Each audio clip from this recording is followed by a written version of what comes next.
Jimmy Mack, what's up, man? You're on the score. Everything that Poles said before this draft made you think they were going to take a wide receiver. He wants to build it. He wants to be cost effective. He wants to be efficient. He wants to build players through the draft.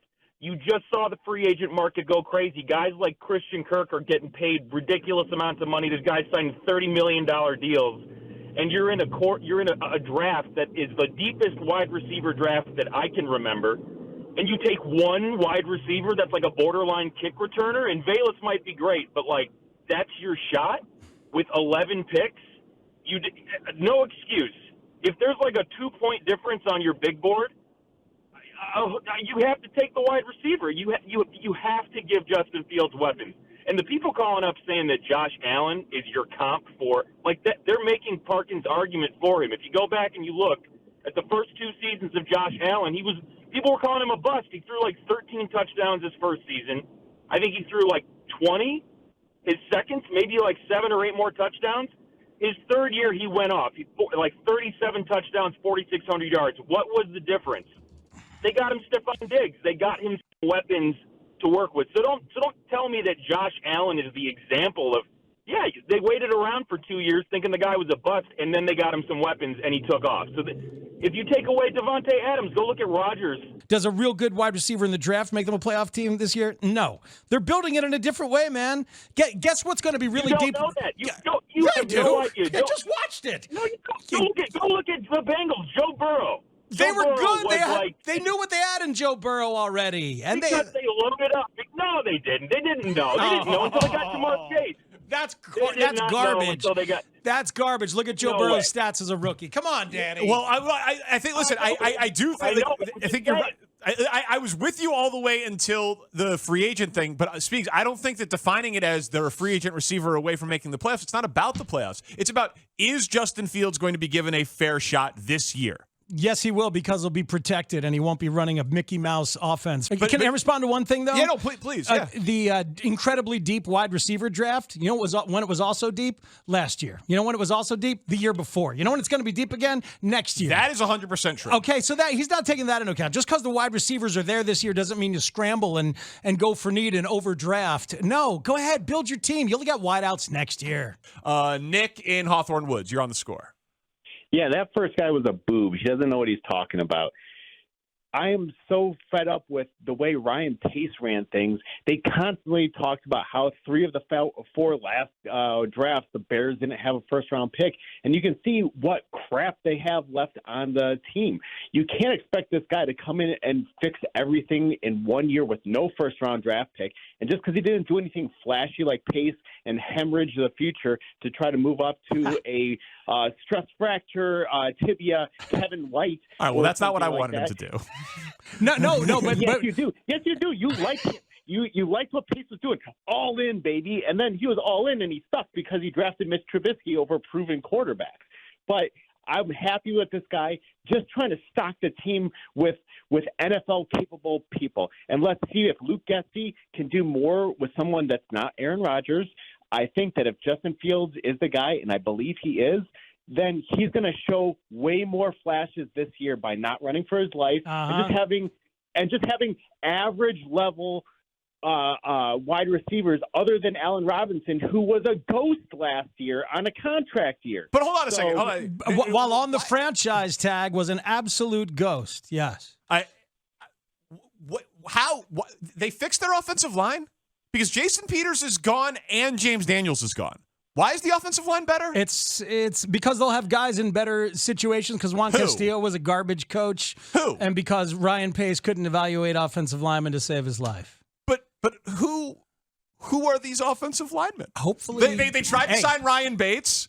They didn't get him. So that's a massive failure. They're in the middle. The biggest offensive free agent went back to Buffalo. The biggest defensive free agent didn't come through. Those are bad. Their left tackle is gone, and their best interior offensive lineman is gone. It's like, I mean, if I thought that they had solved the offensive line, I'd be right here with you. But I don't have any reason to believe that they did. Have you met my friends Chip Help and Max Protect? Because you'll be seeing them A lot. You're gonna hate it, man. I think you're gonna hate some of the basics of what they're going to do. They're gonna protect him on the edges. They're gonna run stuff that is much simpler, and they're gonna run the hell out of the ball and give him a chance to learn and show out in a basic system. I think that's a big part of it. Okay, but yeah, you still need to be able to block. I agree. Is the offensive line good? I don't know. Well, maybe, but to be a great running team, you got to have a good offensive line. Oh, I think they'll be a very good running team because they're gonna do this system that the great running teams usually do. Man, Bears fans want me to take paternity leave again. I don't. I got 2 more weeks. Just couldn't use it all at once. Just dying of boredom. Had to get out of the house. Al on the northwest side. What up, Al? I think the thing that I was most impressed with in this is obviously he had a strategy going into this, and I think he took a look at that offense and said, these top 2 picks are not going to fix it. He goes with defense, and in doing that and with the rest of the draft, he essentially fixes 2 out of the 3 phases. We've got an NFL-level defense, an NFL-level special teams, and going into it, he knew the offense wasn't going to be able to be fixed. And yeah, I think you fix what you can fix, and in some of the later round picks, he takes some of these offensive linemen, and plus the 2 we had from last year. It's going to be a test for these guys. He's going to throw them all out there, but he's going to have them moving forward. It's not their first step's not going to be moving back every play this year. They're all going to be running. They're all going to be moving forward.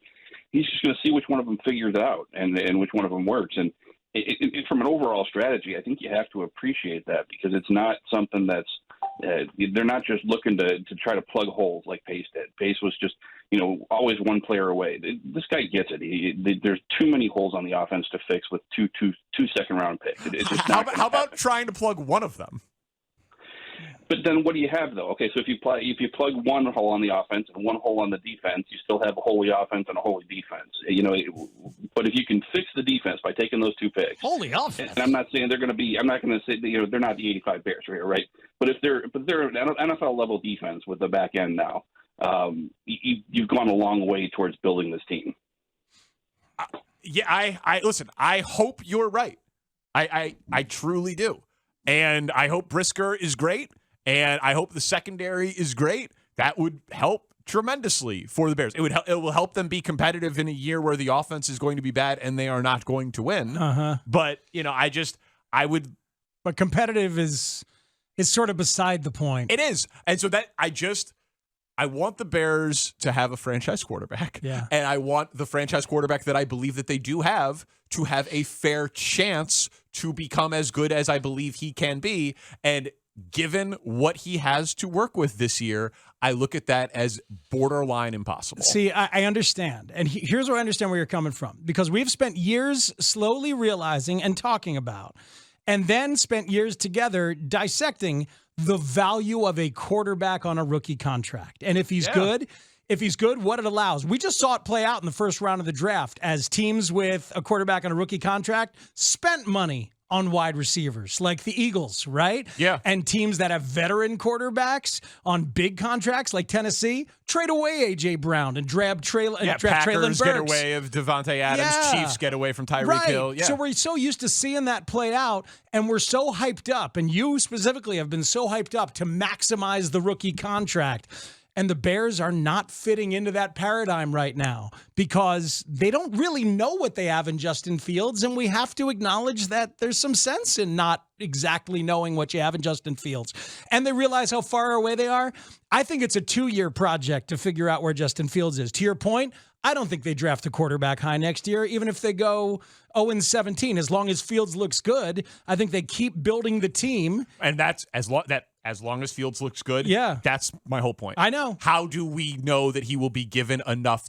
You can't have nothing and look good. I know, but you can have a lot less than a lot of other teams and still look good, especially if you're running an offense that is predicated on running the ball in play action like Ryan Tannehill.